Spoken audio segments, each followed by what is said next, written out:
오늘 우리에게 주시는 하나님의 말씀은 예레미야 35장 1절에서 11절까지의 말씀입니다. 유다의 요시야 왕의 아들 여호야김 때에 여호와께로부터 말씀이 예레미야에게 임하여 이르시되 너는 레갑 사람들의 집에 가서 그들에게 말하고 그들을 여호와의 집 한 방으로 데려다가 포도주를 마시게 하라 하시니라. 이에 내가 하바시냐의 손자요 예레미야의 아들인 야사냐와 그의 형제와 그의 모든 아들과 모든 레갑 사람들을 데리고 여호와의 집에 이르러 익다라의 아들 하나님의 사람 하난의 아들들의 방에 들였는데 그 방은 고관들의 방 곁이요 문을 지키는 살룸의 아들 마아세야의 방 위더라. 내가 레갑 사람들의 후손들 앞에 포도주가 가득한 종지와 술잔을 놓고 마시라 권하매 그들이 이르되 우리는 포도주를 마시지 아니하겠노라.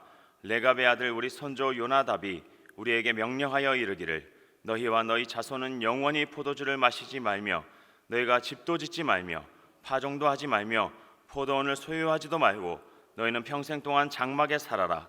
그리하면 너희가 머물러 사는 땅에서 너희 생명이 길리라 하였으므로 우리가 레갑의 아들 우리 손조 요나답이 우리에게 명령한 모든 말을 순종하여 우리와 우리 아내와 자녀가 평생 동안 포도주를 마시지 아니하며 살 집도 짓지 아니하며 포도원이나 밭이나 종자도 가지지 아니하고 장막에 살면서 우리 손조 요나답이 우리에게 명령한 대로 다 지켜 행하였노라. 그러나 바벨론의 느부갓네살 왕이 이 땅에 올라왔을 때에 우리가 말하기를 갈대아인의 군대와 수리아인의 군대를 피하여 예루살렘으로 가자 하고 우리가 예루살렘에 살았노라. 아멘. 예레미야 35장 1절에서 11절 말씀을 가지고 레갑 믿음의 가문, 레갑 믿음의 가문이라는 제목으로 함께 은혜 나누겠습니다. 오늘 본문에 레갑 족속이 등장하죠. 하나님께서 예레미야 선지자에게 그들을 데리고 가서 포도주를 마시게 하라라고 하는 테스트를 하게 하십니다. 오늘 본문을 보니까 그들이 그것을 거절합니다.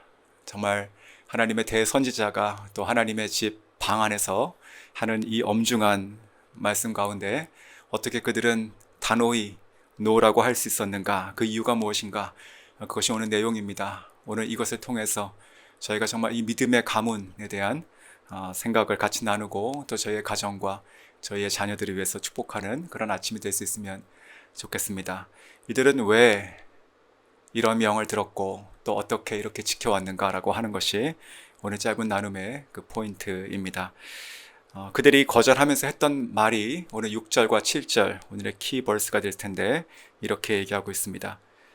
그들이 이르되 우리는 포도주를 마시지 아니하겠노라. 레갑의 아들 우리 선조 요나답이 우리에게 명령하여 이르기를 너희와 너희 자손은 영원히 포도주를 마시지 말며 너희가 집도 짓지 말며 파종도 하지 말며 포도원을 소유하지도 말며 너희는 평생 동안 장막에 살아라. 그리하면 너희가 머물러 사는 땅에서 너희 생명이 길리라 하였으므로. 자, 오늘 이들이 들었고 또 따르고 있는 내용들이 지금 세 가지인 것이죠. 그 포도주를 금주했다는 것, 그리고 집을 짓지 않고 장막에 거주했다는 것, 그리고 파종 혹은 포도원을 소유하지 않고 그들은 목축을 했다라고 하는 것입니다. 그 레갑 족속에 대한 이야기는 성경에 이렇게 자주 많이 등장하진 않죠. 하지만 우리가 역대상이나 사사기에 보면 겐 족속이라고 나오는데 그것이 바로 이 레갑 족속입니다. 이들은 미디안 족속, 즉 이방인들이에요. 그런데 오늘 성경 말씀을 보니까 여호와께서 여호와를 섬기는 이 믿음을 가지고 있는 가문이 내려온 것인데 하나님께서 결국 하시고 싶은 말씀은 이들이 정말 온 이스라엘보다 낫다라고 하시는 말씀을 지금 하고 계신 것이죠. 오늘 그래서 이 요나답, 이들이 요나답의 명을 따랐다고 했는데 이 요나답은 어떤 사람이었는가, 그리고 어떤 때 이러한 명을 자손에게 내렸는가 좀 생각을 해보겠습니다. 이 믿음의 뿌리가 무엇인가 저희가 좀 찾아보겠습니다. 열왕기 하 10장을 보시면 아주 유명한 이야기가 이어지고 있는 것인데 그 북이스라엘의 그 엘리야 선지자 있잖아요. 그 엘리야 선지자가 그 850명의 바알과 아세라 선지자와 싸워서 이기게 되죠. 그때 그 북이스라엘의 왕이 아합이고 그의 왕비가 이세벨입니다. 그 온 이스라엘을 정말 우상 숭배의 도가니로 몰았던 그 악 중에 악 한 왕이 바로 이 아합이었죠.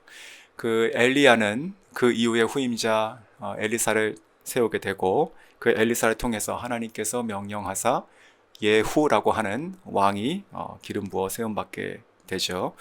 그 열왕기 하 10장은 그 예후가 했던 개혁에 대한 이야기가 기록이 되고 있는데 결론적으로 그는 그 아합 즉 오므리 왕조를 멸하고 또 그 바알 선지자들 그 우상 숭배를 끊었던 자였습니다. 그때 성경이 그 열왕기 하 10장을 쭉 보면 그런 말씀이 있어요. 여호와에 대한 그 열심이 특심했다라는 그런 표현으로 나오기도 하고, 그래서 그가 어떤 일을 했냐면 그 사마리아 땅에서 그 바알 선지자들, 바알을 섬기는 모든 사람들을 모아서 그들을 진멸할 계획을 세우는데, 그때 함께 그 일을 동참해서 목숨 걸고 그 일을 했던 사람이 바로 요나답입니다. 자, 열왕기 하 10장 15절 저희가 좀 같이 읽었으면 좋겠습니다. 예후가 거기에서 떠나가다가 자기를 맞이하러 온 레갑의 아들 여호나답을 만난지라. 그의 안부를 묻고 그에게 이르되 내 마음이 내 마음을 향하여 진실함과 같이 내 마음도 진실하냐 하니 여호나답이 대답하되 그러하나이다. 그러면 나와 손을 잡자. 손을 잡으니 예후가 끌고 병거에 올리며 이렇게 되어 있습니다. 자, 그 다음에 어떤 일이 이어지고 있냐면 결국은 그 사마리아 지역에 큰 집회를 열죠. 그래서 그렇게 얘기합니다. 아합은 바알을 조금 섬겼고 나는 크게 섬길 것이다 라고 하며 걱정하지 말고 다 모여서 제사 지내자 그렇게 계략을 핀 것이죠. 그때 성경이 뭐라고 기록하냐면 그때 모여들었던 그 바알 선지자 섬기는 자들이 그 신당 2편에서 저편까지 가득했다 이렇게 표현하고 있어요. 그러니까 엘리야 이후에 지금 이야기입니다. 다 숨어있던 자들이 나온 것이죠. 그때 그 예후와 요나답이 들어가서 여호와를 섬기는 자들은 나가라고 얘기하고 그 안에 있는 모든 사람을 다 죽이게 됩니다. 뿐만이 아니고 그 바알 우상 그리고 기물들 또 신당을 다 부수고 불태워서 변소로 만들어 버립니다. 그것이 바로 열왕기하 10장 26절 27절인데 제가 한번 읽어드리겠습니다. 바알의 신당 있는 성으로 가서 바알의 신당에서 목상들을 가져다가 불사르고 바알의 목상을 헐며 바알의 신당을 헐어서 변소를 만들었더니 오늘까지 이르니라. 자, 이 모든 일을 목숨 걸고 같이 했던 이가 바로 요나답입니다. 자, 그는 원래 겐 족속이잖아요. 그리고 이반 족속이고 그가 원래 그의 입장으로 본다면 그 당시 사회 기득권이라고 할 수 있었던 그 아합을 따랐던 무리들, 남아있던 그 바알 제사장들, 섬기는 자들, 이들에게 반기를 든다는 것은 어쩌면 요나답 자신뿐만이 아니고 자기의 모든 가족 또 족속을 다 끊어버릴 수 있는 그런 목숨 건 행동이 아니었을까 이런 생각이 듭니다. 하지만 어찌 그렇게 할 수 있었을까요? 바로 그 안에 있었던 불같이 타오르는 그 여호와 한 분만을 섬기는 그 신앙이었던 것이죠. 자, 그러나 그 일이 있고 난 후에 그 열왕기하 10장에는 또 그런 기록들이 있습니다. 그렇게 예후라고 하는 왕이 참 선한 왕으로 하나님의 기쁨이 되는 줄 알았더니 그가 바알은 뿌리 뽑았지만 한 가지 버리지 못하는 것이 있었는데 그것은 바로 베델과 그리고 단에 있었던 금송아지를 여전히 섬겼다라고 하는 것이죠. 그 하나 남겨놓았던 하나가 결국은 다시 또 북이스라엘을 헛된 길로 인도하게 되고 또 패망하게 되는 화근이 되는 것이지요. 저는 그 말씀을 같이 이번에 준비하면서 묵상하면서 그런 생각이 떠올랐습니다. 요나답이 이 순간에 신앙의 결단을 했을 것이다 이런 생각이 들었습니다. 그 예후와 계속 협력 관계를 맺고 그리고 그 보호 아래 살아갈 수 있는 좋은 기회가 되는 것이잖아요. 그 바알을 내쫓았으니 그래 나는 금송아지를 섬기지 않으면 뭐 괜찮지 않을까라고 여지를 남길 수도 있었을 것입니다. 목축을 하고 또 장막을 짓고 하는 일이 쉬운 일이 아니고 참 번거롭고 고단한 일이죠. 이제는 나도 정착하고 또 우리 아들에게는 주류 사회로 들어갈 수 있는 좋은 길을 열어줄 수 있는 기회다라고도 볼 수 있었을 것입니다. 그렇게 할 것인가? 아니면 나는 이 모든 것으로부터 떨어져서 오직 하나님 한 분만을 섬길 것인가? 그렇게 남을 것인가? 자, 이러한 신앙의 결단을 할 수밖에 없었을 것이다 라는 것입니다. 자, 그래서 어떻게 됐습니까? 오늘 우리가 성경을 보는 것처럼 요나답은 그때 힘든 결정을 내리게 되는 거죠. 신앙의 결단을 하는 것이죠. 예후로부터 떨어져서 그가 비록 그 가난하고 또 여전히 이전의 삶으로 돌아가서 그렇게 떠돌이의 인생을 산다 하더라도 그는 그 자신을 그 더러운 금송아지 앞으로 가까이 하지 않기를 결단했다라는 것이죠. 아마도 그 요나답은 그때 자기의 아들들을 불러서 그렇게 얘기했을 것입니다. 예후의 금송아지를 조심하라. 너희들은 정신을 차리라. 인간은 연약하니 너희들은 너희 자신을 믿지 말고 그리고 차라리 멀리 떨어지더라도 그리고 너희의 삶이 참 비천하게 여전히 간다 하더라도 오직 여호와 한 분만을 바라며 그렇게 살아가야 될 것이다. 내 아들아 나에게 약속을 하라. 이것은 명이다. 약속을 하고 너도 너희의 자손들에게 꼭 가르쳐라 라고 했을 것입니다. 자, 그렇게 했던 그 약속이 오늘 저희가 읽고 있는 이 본문 예레미야 35장 6절과 7절에 지금 이 레갑 자손들이 고백하고 있는 바로 그것입니다. 그런 명을 하고 요나답과 그들은 다시 광야로 나가고 성경에서는 다시 숨어있는 존재처럼 되었다는 것이지요.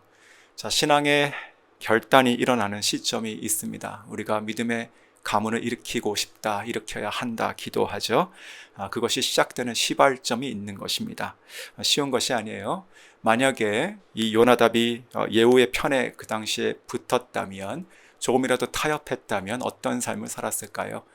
그들의 자녀들 정도까지는 혹 모르겠습니다. 그 아버지 요나답이 살아있을 때까지는요.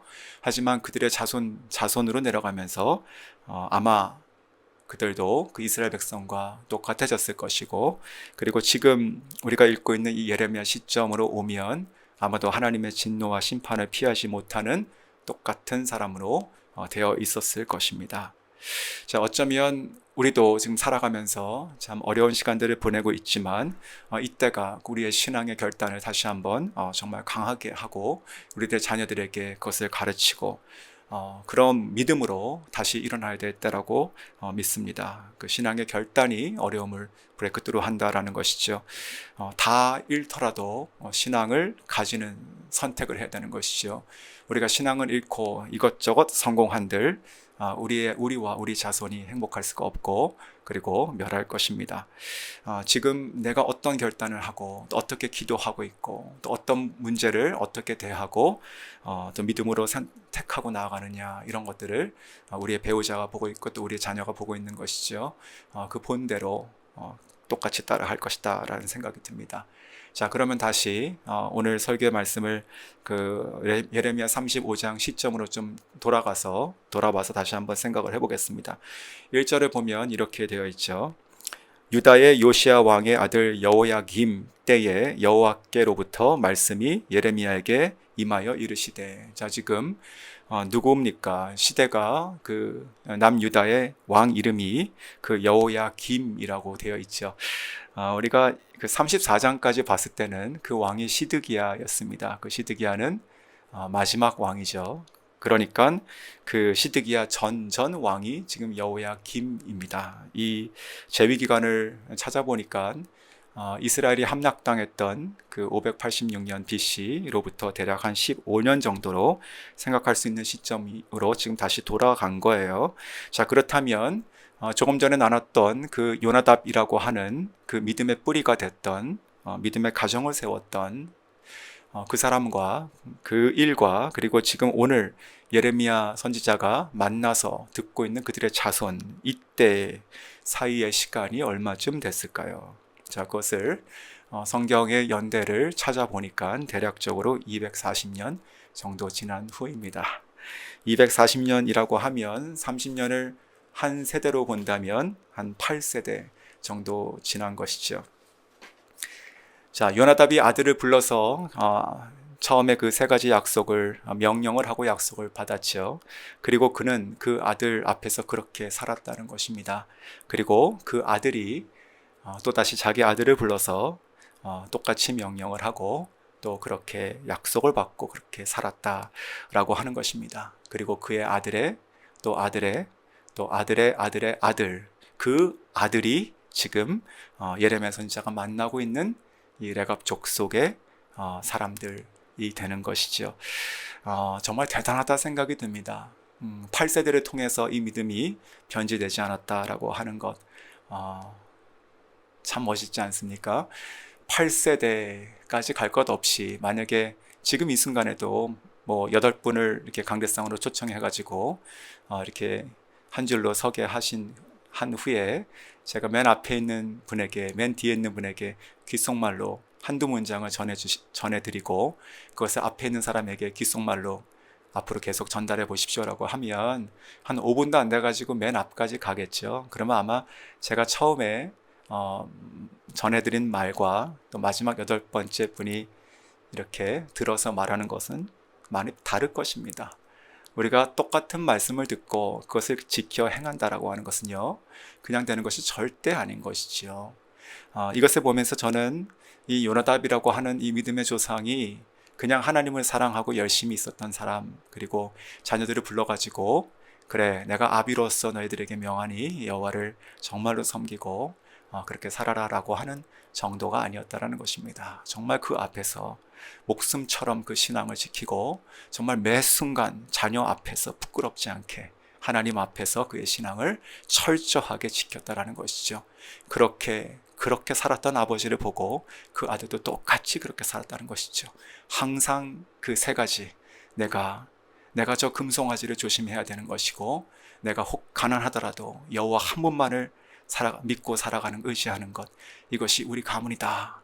우리 가문은 오직 여호와만 섬긴다라고 하는 것을 그 요나답과 그의 자손들은 아주 철저하게 목숨처럼 지키고 지금까지 내려왔다라고 하는 것입니다. 그 요나답 한 사람의 그런 신앙의 결단, 그리고 그의 자손들이 결론적으로 지금 이 시점에 있는 온 남유다의 백성 한 나라보다 하나님께 의롭게 되어 있구나라고 하는 것이죠. 하나님께서는 남유다가 바벨론에게 망하게 될 때 곧 그래도 이 레갑 자손을 지키시죠. 그렇다면 성경은 거기서 레갑 자손의 이야기가 끝이 날까? 그렇지 않고 한 번 더 나옵니다. 어디냐면 시간이 지나고 나서 바벨론 70년 포로기가 끝나고 나서 그 유대인들이 이제 3차에 걸쳐 가지고 돌아오잖아요. 그때 그 마지막에 왔던 그 느헤미야가 성벽을 다시 재건하죠. 그때 성벽을 재건하는 그 모습 현장 가운데 그 레갑 족속이 다시 등장합니다. 느헤미야 3장 14절 제가 읽어드립니다. 분문은 벳학게렘 지방을 다스리는 레갑의 아들 말기야가 중수하여 문을 세우며 문짝을 달고 좌물쇠와 빗장을 갖추었고. 자, 여기에 보니까 그 벳학게렘이라고 하는 지역에 사람 말기야가 나오는데 그를 소개할 때 뭐라고 되어 있습니까? 레갑의 아들이다. 자, 똑같은 이 오늘 성경 그 예레미야 35장에 나오는 이 사람들의 자손인 것이죠. 자, 느헤미야가 성벽을 다시 재건할 때 레갑 자손들이 다시 모여들었다는 것이죠. 그리고 벽돌을 나르고 지금식으로 얘기하면 철문을 못을 박고 하면서 하나님의 위대한 사역의 동역자가 되어 있다라고 하는 것입니다. 도대체 참 이 사람들 누구입니까? 정말 세상에 별종 같지 않습니까? 230년 전 요나답 때부터 시작해서 오늘 본문인 이때까지 정말 철저하게 자신들을 세상과 구별하고 정말 오직 하나님 앞에서 정말 철저하게 살았던 그 신앙과 그리고 결단, 그 믿음의 가문을 이어갔던 사람들, 그리고 지금 여호야김 시대부터 약 100년 후에 그 느헤미야가 성벽을 다시 쌓을 때도 어디서 있었는지 모르지만 다 모여들어서 벽돌을 나르고 성벽을 쌓고 문짝을 달고 자물쇠와 빗장을 걸었다라고 하는 느헤미야 옆에서 같이 땀 흘리고 하나님의 나라의 위대한 사역에 하나님께서 쓰셨던 놀라운 사람들이다라는 것입니다. 자, 말씀을 맺겠습니다. 자, 우리도 레갑처럼 정말로 믿음의 가문을 세울 수 있기 원합니다. 오늘 성경에 나와 있는 것만 대략 보아도 한 350년 믿음의 가문을 이뤘던 자들입니다. 요나답 한 사람의 신앙에 정말 결단이 있었다는 것이죠. 그 선택의 순간, 그리고 그것이 철저한 삶으로 그 자손들에게 이어졌을 때 정말 한치의 변질이 안 나고 이렇게 믿음의 가문으로 빛이 나게 살았다라는 것입니다. 하나님의 나라의 무너진 성벽, 하나님의 나라를 다시 세우는 하나님께서 쓰시는 영광스러운 사람, 동역자들 되었다는 것입니다. 오늘 아침에 모든 성도들을 축복합니다. 그리고 모든 가정과 자녀들을 축복합니다. 저희 교회를 축복합니다. 하나님께서 이와 같이 믿음의 결단과 신앙의 결단이 있고 철저한 삶이 있고, 그래서 우리 자녀와 그의 자녀의 자손들이 하나님 앞에 이렇게 별과 같이 빛나는 믿음의 가문들 다 될 수 있기를 주님의 이름으로 축원합니다.